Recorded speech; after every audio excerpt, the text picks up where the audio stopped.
Continuamos estudiando sobre la competencia para conocer del juicio de amparo. Hemos dicho que la competencia para conocer del juicio de amparo le corresponde a la Suprema Corte de Justicia de la Nación, quien puede actuar en pleno o en salas. Hay dos salas, la primera y la segunda sala.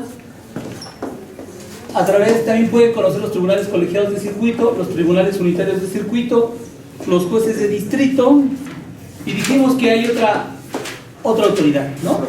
Dijimos que eran los órganos jurisdiccionales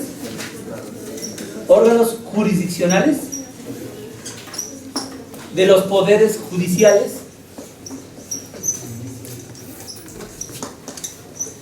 de los estados y del Distrito Federal. ¿De acuerdo? Déjenme decirles que cuando el artículo dice que también podrán conocer del juicio de amparo los órganos jurisdiccionales de los poderes judiciales, pues podría pensarse que es un pleonasmo, que con solo decir los órganos jurisdiccionales de los estados del Distrito Federal estaría determinado quiénes van a conocer de manera auxiliar. Esto es en el auxilio, solamente el auxilio, en jurisdicción auxiliar.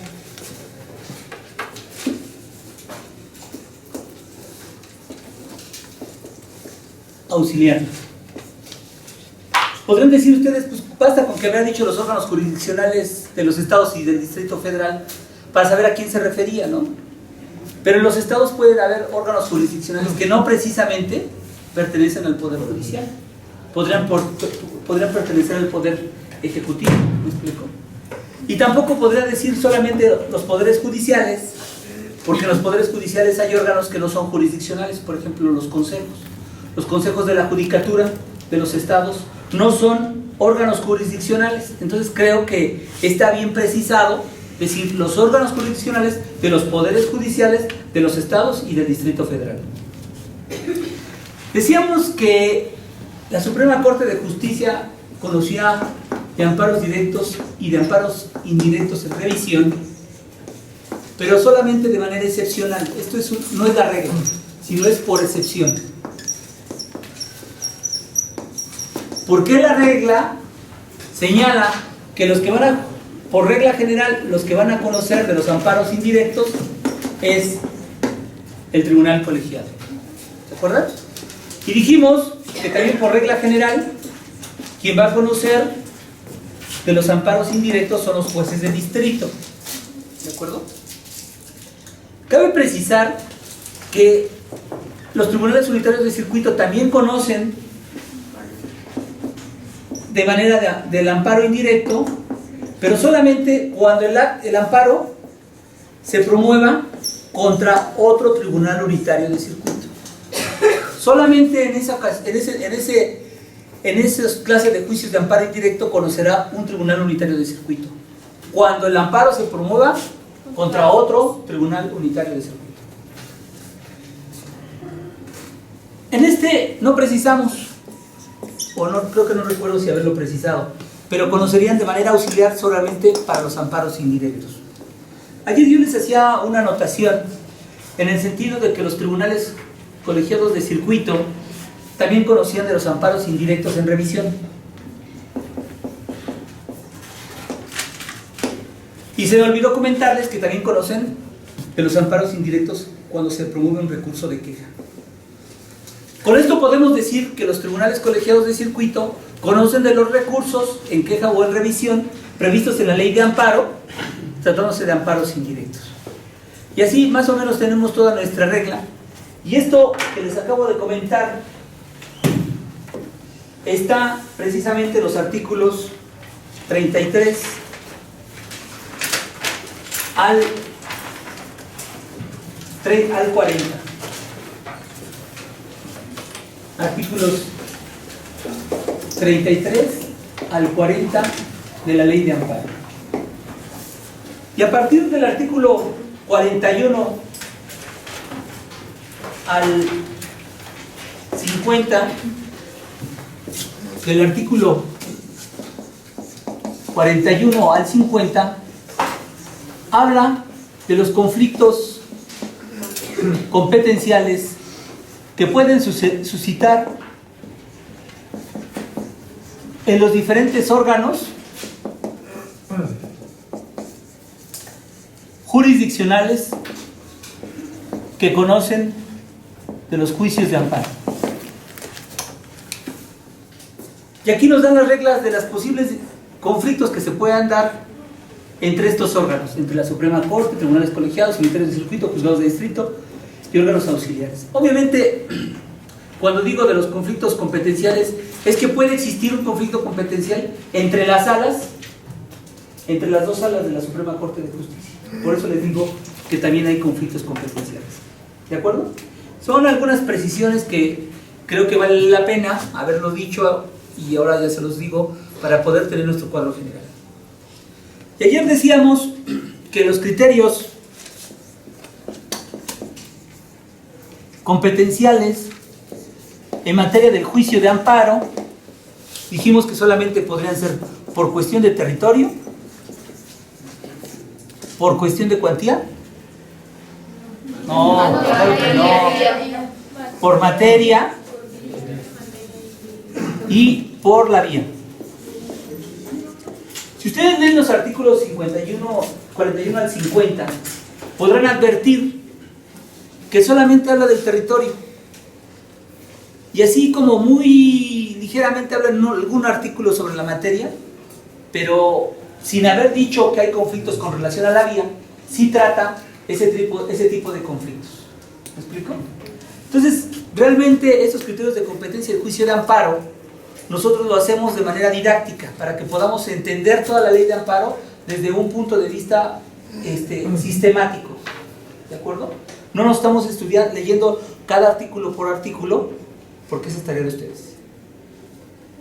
Tarea para la próxima clase. Lean los artículos del 33 al 40 y del 41 al 50, para que si tienen alguna duda, lo comentemos. Esa es su tarea. Yo les voy a tratar de explicar estos artículos ahorita, porque hay veces que nosotros podemos decir, pues vamos al artículo, pero hay un artículo de la ley de amparo que dice que el amparo procede contra jueces de distrito, y uno dice, ¿cómo? Si el juez de distrito puede conocer de amparos indirectos, ¿cómo contra una resolución de un amparo indirecto hay otro juicio de amparo indirecto? No, sino es cuando los jueces de distrito actúan como jueces de proceso, en proceso penal federal o en proceso civil federal. ¿Me explico? Entonces, cuando ellos actúan como jueces de proceso, sí pueden ser autoridades responsables contra los cuales se podría promover un juicio de amparo indirecto. Pero cuando los jueces de distrito están conociendo como amparo indirecto, lo único que procede en su contra de ellos son los recursos. O sea, el de queja o el de revisión. Así que si nosotros tomáramos el puro artículo, nos entraría en confusión. ¿Me explico? Por eso es que yo trato de explicarles de manera general, de manera sistemática, todo esto de los artículos para que se puedan entender. Y decíamos que tratándose de jueces de distrito,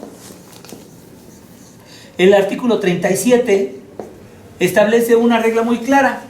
Dice, será juez competente el del lugar en donde el acto reclamado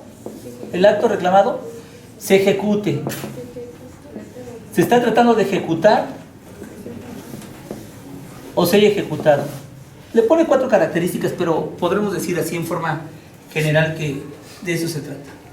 Y después da otra regla que dice que cuando 2 o más jueces de distrito conocen porque el acto tuvo ejecución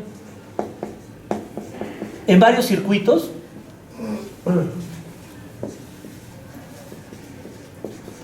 la regla que el legislador puso al respecto es que será juez competente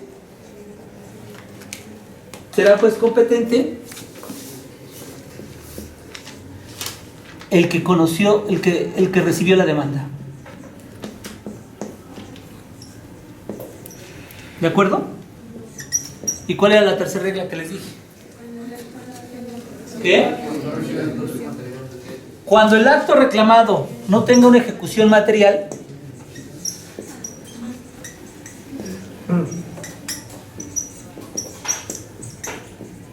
sería el juez de distrito donde se presentó la demanda.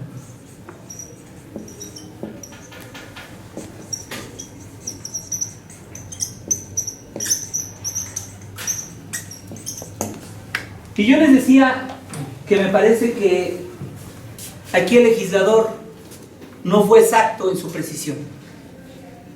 Porque así como está en la regla del tercer párrafo del artículo 37, una autoridad puede dictar una resolución que no tenga una ejecución material y presentar su demanda, si se hizo aquí en el Estado de México, en Chihuahua. Así dice donde se presente la demanda. Y esto generaría dificultades para el procedimiento, para pedir los informes justificados, para notificar al tercero interesado, para ejecutar la sentencia de amparo, para que se dicte otra resolución. O sea, tendría una serie de dificultades que me parece que no es exacto. Por eso yo les decía que la regla anterior, la ley anterior decía que en lugar de residencia de la autoridad que emitió el acto, que no tuviera una ejecución. Y déjenme decirles que si ustedes analizan de manera cuidadosa la ley de amparo, fíjense que cuando habla de los tribunales colegiados de circuito, dice, artículo 46. ¿Quién me lee el artículo 46? Cuando un tribunal colegiado de circuito tenga información de otro que otro conoce de un asunto que a aquel le corresponda, lo requerirá para que le remita los autos. Si el requerido estima no ser competente, deberá remitir los autos. No, perdón, creo que me equivoqué. Perdón, el 45. Cuando se reciba en un tribunal colegiado de circuito una demanda que deba tramitarse en vía indirecta. No, perdón. Déjeme checarlo bien, porque creo que ya me estoy... ¿Cuál es? Ya me estoy equivocando. Perdón, me estoy equivocando. Déjeme encontrarlo rápidamente. ¿No es el 47? 48, ¿no? 45. A ver, déjeme ver. A ver. 48 también. A ver, lee el 48. Dice, cuando se presente una demanda de amparo ante juez de distrito o tribunal unitario de circuito y estime carecer de competencia, la remitirán de plano con sus anexos. No. Espérenme. A ver, espérenme tantito.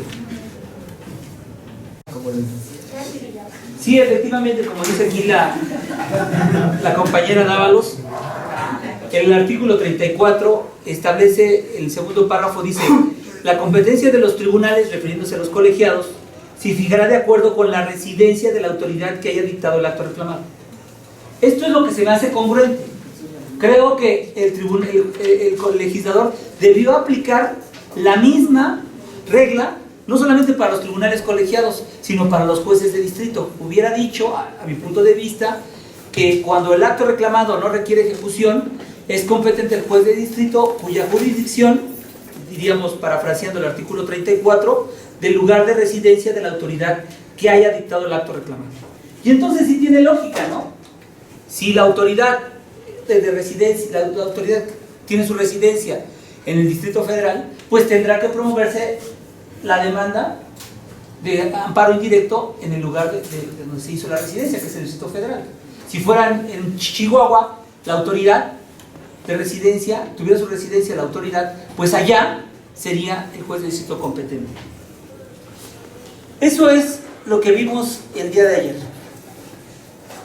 Y entonces les decía que cuando un juez de distrito, desde el auto inicial, advirtiera que no es competente por cuestión de territorio,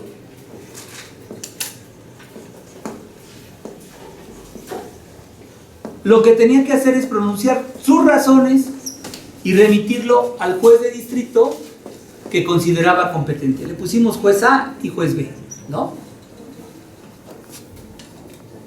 Este juez de distrito podía tomar dos decisiones. Si aceptaba la competencia planteada, y en este caso no habría conflicto competencial. Ya lo aceptó y finalmente se aboca al conocimiento del asunto hasta concluir. O puede ser que el juez B no acepta la competencia Y lo que tiene que hacer es devolver el expediente al juzgado que se lo remitió. ¿De acuerdo? Y el juez A tiene también dos opciones. No insistir en el planteamiento de la competencia y abocarse al conocimiento del asunto, o bien insistir. Y si insiste, va a tener que remitirlo al tribunal colegiado de circuito de la residencia del juzgado A. ¿Sí me explico? No sé si quieran que les dé un auto en donde yo me declaro incompetente legalmente por cuestión de territorio y explico qué debe de entenderse cuando la resolución tiene ejecución o no material, para que vean cómo se hacen los juzgados de distrito. Si quieren les doy una copia y los que quieran pues le sacan copias, ¿no? ¿De acuerdo? Ahora, ¿qué sucede cuando en un juzgado de distrito, por cuestión de materia, si ustedes advierten, la ley de amparo no da materias? ¿Qué nos tenemos que utilizar? La ley orgánica del Poder Judicial de la Federación. Y en la ley orgánica del Poder Judicial de la Federación dice que tratándose de amparos va a haber una materia administrativa, una materia civil, una materia penal y una materia laboral o del trabajo.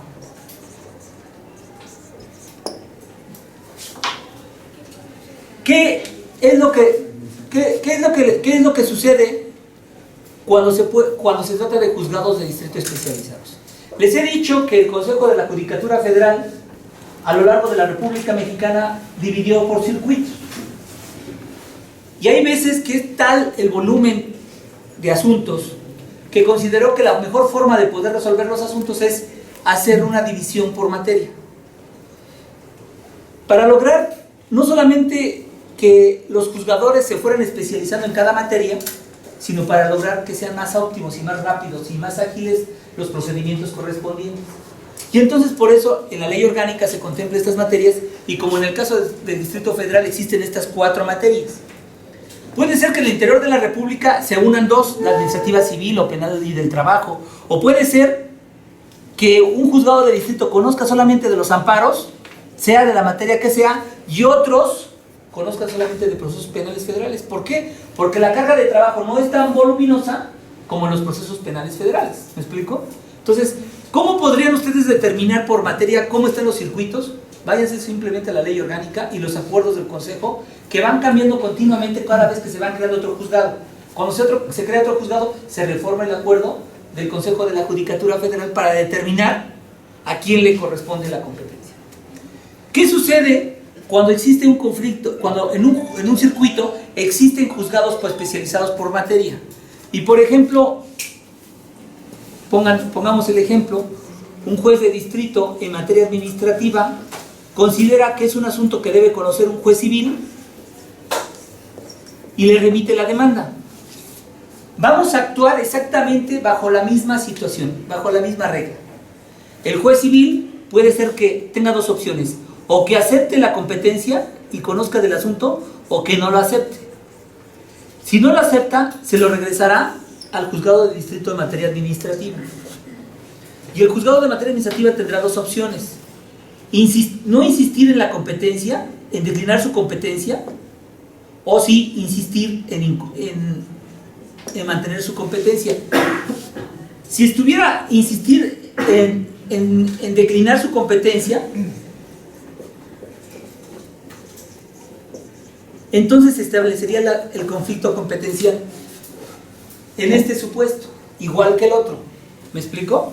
El juez de civil no aceptó la competencia, se lo envió al administrativo, y el administrativo insiste en declinar la competencia civil, y entonces aquí se da el conflicto, y lo que tendrían que hacer es el juez de distrito en materia administrativa remitirlo al tribunal colegiado en materia administrativa. Exactamente. ¿Sí me explico? Lo tiene que remitir de materia administrativa porque el que inició el conflicto competencial fue el juez de distrito en materia administrativa. ¿De acuerdo? Ahora, ¿qué pasa cuando es por cuestión de vía? Estamos hablando Estamos hablando de los jueces de distrito, ¿eh? Estamos hablando de los posibles conflictos de competencia que se puede dar por cuestión de vía. Supongamos, cuestión de vía dijimos que puede ser amparo directo o amparo indirecto. Si se trata de un juez de distrito, quiere decir que la demanda que se presentó es de amparo indirecto, ¿de acuerdo? Y resulta ser que el juez de distrito advierte que no le corresponde porque es un amparo indirecto y debería de tramitarse como amparo directo. ¿Qué es lo que tiene que hacer en esta situación? Pues lo remite al tribunal colegiado de circuito diciéndole, ¿sabes qué? Este es amparo directo. ¿Por qué? Porque se trata de una sentencia definitiva o una resolución que pone fin al juicio respecto del cual no procede recurso alguno. En consecuencia, yo te lo remito. ¿Qué va a hacer el tribunal colegiado? Decidir si efectivamente es correcta la determinación del juez de distrito y entonces continúa con el trámite de este amparo como amparo directo. O bien decir, ¿sabes qué? Estás equivocado. Te regreso la demanda porque es amparo indirecto. Cuando aquí pueden darse dos situaciones, como les vuelvo a plantear, que el colegiado confirme esta incompetencia o bien que no lo confirme, y cuando no lo confirma le devuelve los autos al juez de distrito y el juez de distrito no puede plantear un conflicto competencial. O sea, no puede decirle, no, espérame, yo insisto en que tú te estás equivocando. Eso no lo puede hacer el juez de distrito. No solamente por una disposición legal, sino porque no le puede disputar a su superior la competencia que le atribuyó el superior a él. ¿De acuerdo? Pregunta. Supongamos que el juez el tribunal colegiado... esta pregunta va una vez que ya platiquemos del otro. Sí. ¿No tienen dudas sobre esto? La competencia en juzgados de distrito, los diferentes conflictos que se pueden dar en territorio, materia y vía. ¿No tienen ninguna duda? Bueno, todos estos conflictos que les acabo de decir y esos criterios competenciales son aplicables tal y cual como se los dije, no solamente para los juzgados de distrito, sino también para los tribunales unitarios de circuito y órganos jurisdiccionales de los poderes judiciales. Estas reglas de criterios de competencia se pueden aplicar en estos dos. Esto de los órganos jurisdiccionales lo vamos a dejar, mejor vamos a dejarlo así, porque les tengo que explicar esto de la organización, de la jurisdicción auxiliar, pero dejemos que estas reglas solamente se apliquen para los tribunales unitarios y juzgados de distrito. ¿Qué puede suceder con relación a los tribunales colegiados de circuito? Bueno, pues resulta ser que puede ser el conflicto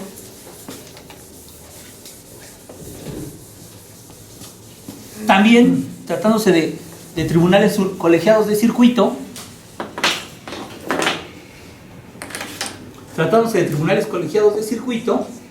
se pueden presentar también conflictos competenciales por territorio,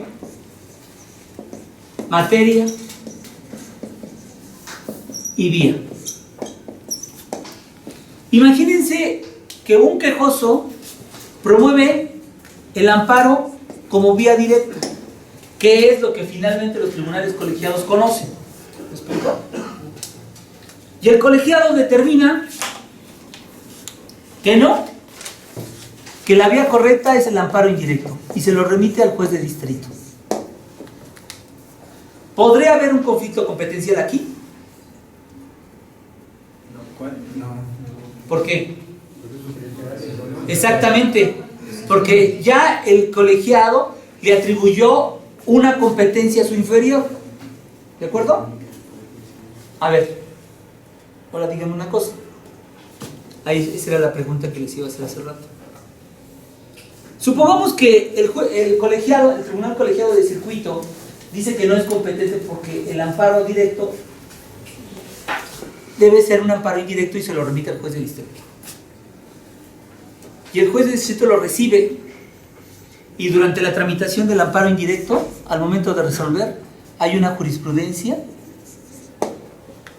que dice exactamente que esto debe tramitarse como amparo directo. ¿Qué tiene que hacer el juez de distrito? Por un lado está el artículo expreso. 41.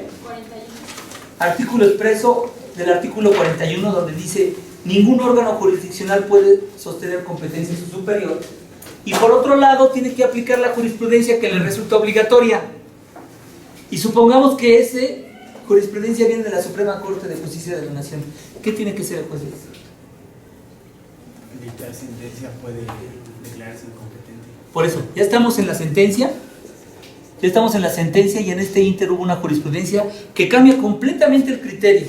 Al inicio, cuando se presenta la demanda de amparo directo, era competente el Tribunal Colegiado de Circuito. ¿Qué pasa si durante el ínter y al momento de resolver hay una jurisprudencia? Aplicar el principio por persona, ¿no? Porque en dado caso de que si le afecta al quejoso, pues no le convendría que se remitiera, ¿no? Porque comenzaría de nuevo el proceso. ¿No? ¿Por qué?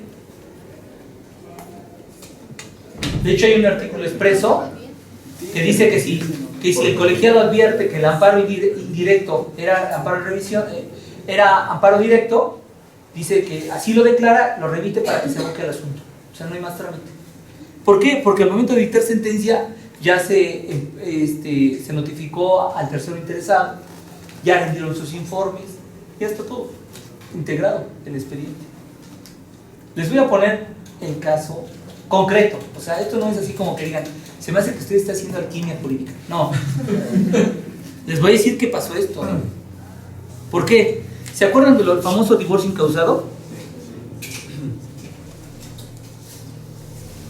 En el divorcio incausado, para los que no han visto este tema, basta con que una persona de los cónyuges determine que quiere divorciarse para que haga su solicitud ante el juez familiar y pida el divorcio incausado. Y propone su convenio para ver si el otro lo acepta. Si el otro lo acepta, pues ya se decreta el divorcio y se aprueba el convenio. Si no lo acepta el convenio, el juez decreta el divorcio, pero deja pendiente todas las resoluciones con respecto al convenio para que lo tramiten en la vía incidental. Ese es, a grandes rasgos, el divorcio incausado. El divorcio incausado, al final de cuentas, va a tener una sentencia. Esta sentencia puede no solamente decretar el divorcio, sino que además puede aprobar el convenio cuando las partes estén de acuerdo con lo que convinieron. Porque el que hace la solicitud presenta un convenio y el otro puede aceptarlo, ¿no? O la otra puede aceptarlo, ¿no? Depende de quién haga el divorcio, ¿no? Puede suceder otra opción, que solamente decrete el divorcio, pero como no hubo acuerdo, dejar que las demás cuestiones del divorcio se planteen en la vía incidental.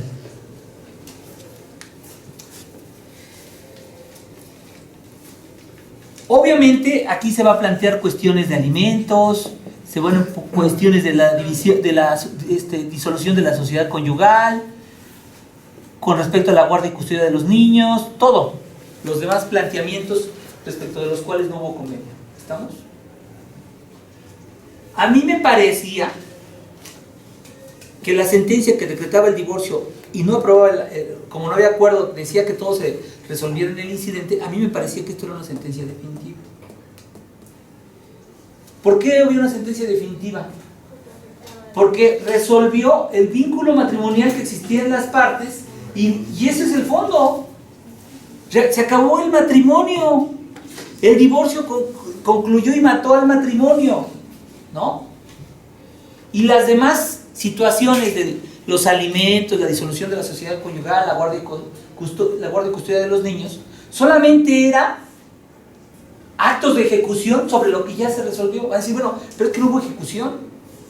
No hay ejecución porque solamente se decretó el divorcio, no otra cosa. ¿Me explico? Pero si yo logro entender, como les dije a ustedes, que el juicio inicia con la presentación de la demanda y concluye con la sentencia definitiva, o resolución que pone fin al juicio, todos los demás después son actos de ejecución.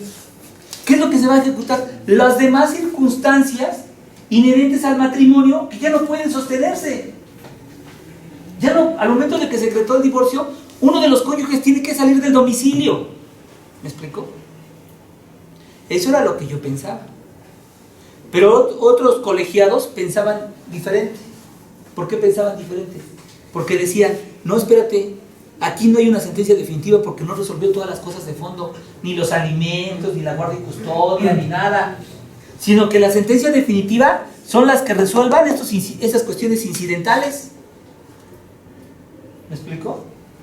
Eso fue lo que determinó en jurisprudencia la Suprema Corte de Justicia.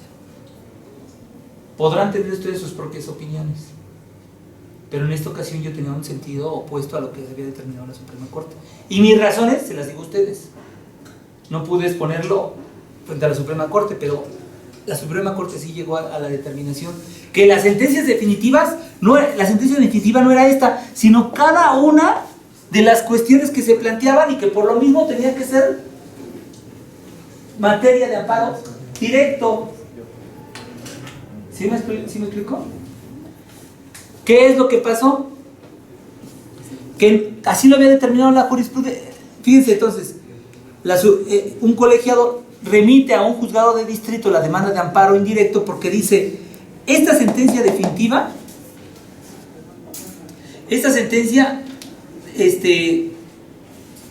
¿cómo estuvo? Esta sentencia no es definitiva, no, perdón, esta resolución que resolvió sobre los alimentos no es una sentencia definitiva. Y como no es una sentencia definitiva, es de tramitación de amparo indirecto ante juez de distrito. ¿Me explico? O sea, el colegiado coincidía conmigo en el sentido de que la sentencia definitiva era la que disolvió el vínculo matrimonial y que estas interlocutorias ya eran ejecución de sentencia. ¿Sí me explico? Entonces, por eso, cuando le plantearon al colegiado un amparo contra una de estas resoluciones, se declaró incompetente porque no era una sentencia definitiva, lo remite al juez de distrito y después viene la jurisprudencia de la Suprema Corte de Justicia y al resolver, pues ya la jurisprudencia había dicho que estos eran las sentencias definitivas. ¿Nos gustaron o no nos gustaron? ¿Entienden el planteamiento? Sí. Entonces el juez de distrito estaba en un dilema. ¿Por qué en un dilema? Porque no le podía discutir la competencia al colegiado, pero también tenía que cumplir con la jurisprudencia. Y la jurisprudencia decía que estas resoluciones eran sentencias definitivas. ¿Ya entendieron el problema? No es algo que yo haya inventado. Este es un asunto real. ¿Qué creen que debería haber hecho el juez de distrito? ¿Aplicar la jurisprudencia y regresárselo al colegiado? ¿O resolver el asunto? Aplicar la jurisprudencia. A ver, por votación. ¿Quién opina? Alce la mano. ¿Quién opina que debía aplicar la jurisprudencia y devolvérselo al colegiado? 1, 2, 3, 4, 5, 6, 7, 8, 9, 10, 11, 12, 13, 14, 15, 16, 17. ¿Y quién opina que debió quedarse con el expediente y no sujetarle? 1, 2, 3, 4, 5. Bueno, entonces por mayoría de votos resolvemos que el juez de distrito debería remitírselo al colegiado. Bueno, déjenme decirles que no, porque hay una jurisprudencia que dice que para efectos de seguridad jurídica, si un tribunal colegiado ya se pronunció sobre la competencia del asunto, esto no puede ser revocado ni por otro tribunal colegiado, y dice la jurisprudencia que ni siquiera por la Corte. ¿De acuerdo? Entonces, esta es jurisprudencia, o sea, por una cuestión de seguridad jurídica. No importa que hubiera una jurisprudencia que se hubiera dado en el Inter. ¿Sí me explico?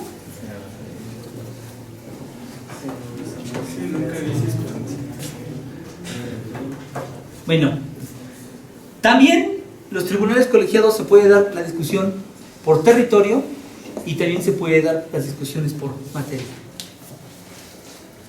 Ahora, ¿qué